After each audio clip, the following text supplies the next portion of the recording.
আলহামদুলিল্লাহ আমি নিজে এটা সাক্ষী।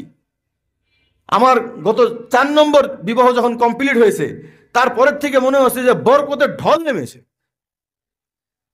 এরপরে একসাথে 2 স্ত্রী আমাকে সুসংবাদ দিয়েছে যে ইনশাল্লাহ আগামী বছর আপনি বাবা হবেন আল্লাহ চাইলে, এবং 4 জন একসাথে আলহামদুলিল্লাহ আগামী বছর আমার 4টা সন্তান একসাথে আসতেছে।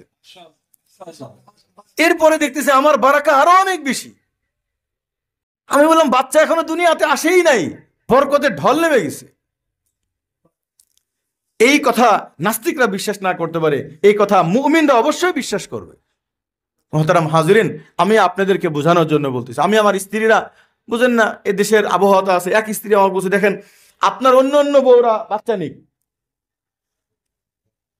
আপনার অন্য অন্য বউরা বাচ্চা নিক না, আমি কিন্তু 2-3টা বেশি নিব না।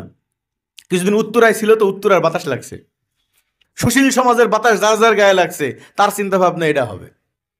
তা আমি বলছি অসুবিধা নাই, উত্তরার বাতাসে ছিল তো, আইএমবির বাতাসে আসো, দেখবা এখানে সামাজিক মুক্ত এলাকা, এখানে আসলে জেহেন চেঞ্জ হয়ে যাবে।